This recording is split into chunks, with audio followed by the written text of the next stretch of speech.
I pledge to do my best to save lives. To conduct audits and reviews with integrity. Defending and upholding the truth.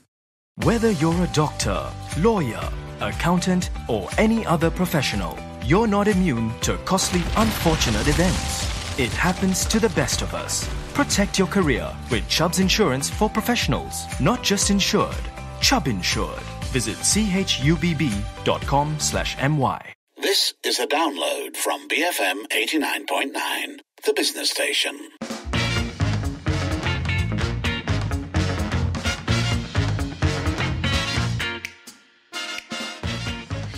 It is 7:17. You're listening to the Evening Edition with Sharmilla and Lynn. And now we're moving on to a story about undersea cables, but more specifically about why Malaysia has been left out of plans that Google and Facebook have announced to put in new undersea cables. And these aim to connect Singapore, Japan, Guam, the Philippines, Taiwan, and Indonesia. It spans 12,000 kilometers. It's called Apricot, and Malaysia isn't really in the list, and that's brought up a lot of questions about our plans when it comes to technology. Yeah, because I mean, Singapore, Japan, the Philippines, Taiwan, Indonesia, it feels like we're being skirted. We're quite literally being skirted in the region. And, if we look at the overall impact of it, right, the expectation is that it will boost connectivity in the Asia Pacific region. It's supposed to be able to provide up to 190 terabits per second of bandwidth. And it is supposed to launch in 2024. And I mean, when you look at the possibilities that it offers, right, I think that perhaps makes it even more understandable why there is this confusion and also some degree of anger and frustration that we haven't been included in these plans. Yes, and I think the root of that goes back to a particular policy move made by former Transport Minister, Dr. 𝗙cie𝗹𝗹𝗦, because in 2020 he lifted an exemption for foreign vessels to conduct undersea cable repairs. So Facebook, Amazon, Google, Microsoft have all urged our government to reinstate the exemption. And that's where this lies. That's the reason why we've been excluded from these plans.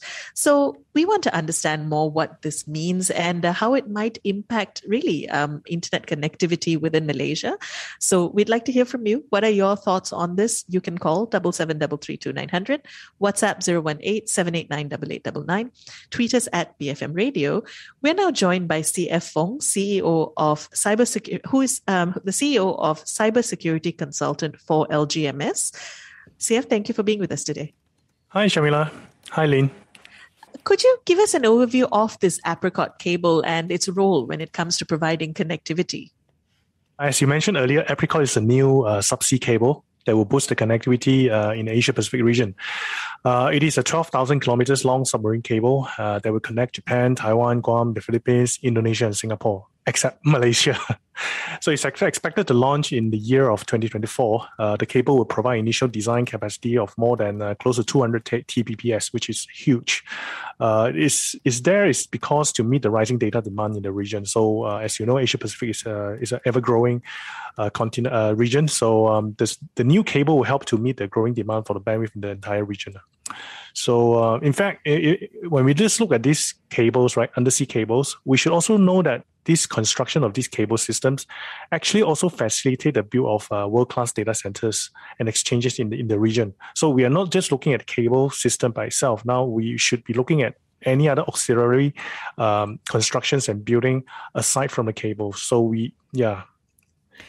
Now, this isn't the first time that we've been excluded from something like this. Why do you think this is happening again?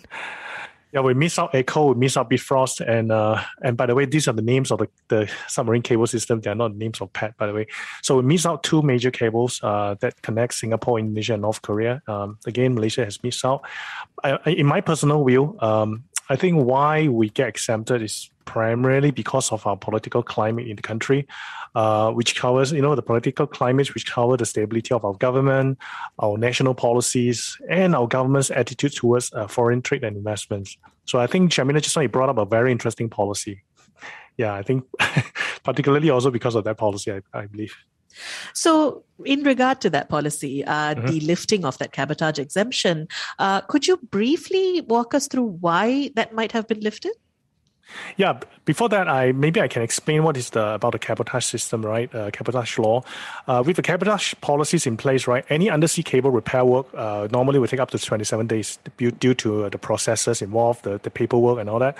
So the Malaysian Ship Owner Associations, MASA, right, has the rights also to block the use of foreign vessels if the local shipping company has the available vessels to do the repair work. So this is all governed under the cabotage law. Now, in comparison, right, if you look at this undersea cable repairs, I have some figures here. The duration to do repair work in other countries, like for example, the Philippines, it usually take about 20 days. In Singapore, 19 days. And in Vietnam, 12 days. So in Malaysia, with the cabotage law in place, it takes about 27 days. As you can see how slow we are. Now, the exemption of cabotage law was raised by the Pakatan Harapan back then in 2019. The intention is to speed up the under cable repair works by half. Now, this also will allow the foreign vessels to carry out the job without needing to apply a domestic shipping license. But unfortunately, it was revoked. And no, I'm not the best person to answer why Malaysian government revoked the exemptions, right? But what I can share, though, from my personal view, is that the move is actually doing more harm than good to our country. We are in fact moving backwards with the exemptions being revoked. And have we seen any sort of openness to reconsider or review this policy? Well, in many countries, they will define cabotage, right, as the transport of cargo of passengers between two domestic coastal points, right? But so in my view, it is absolutely fine that the country is having its cabotage laws. It's only that it should be considered or even exempted from maintenance and repair of subsea cables, because we're having so much dependency on internet subsea cable nowadays. Now, by retracting the cabotage exemptions, right, I think we are not moving forward. And certainly we need to review our position on cabotage and what Malaysia can do to exhibit our openness in welcoming technology advancement in our country. So in short, I don't think we are really that open based on this move. You touched on this briefly earlier, but just to spell it out, what are we missing out on with this Apricot cable bypassing us? I think we did not just miss out the submarine cables. We have missed out a chain of opportunities that are associated with the cables. Now, as I mentioned earlier, when we do not have the high-speed connection exchanges built into the country, right, it will be much harder for us to attract global tech giants to establish their hubs into the country. Now, nor it will be much more business sense for them to establish their hubs and the digital investment into countries which have direct connections to link up to the undersea cables. So in short, we're losing out potential foreign investments, job opportunities, technologies, and skill transfer into the country. So that's unfortunate. Earlier this year, MyDigital announced that expanding global connectivity is one of its key aims. How does missing these sorts of opportunities get in the way of that goal?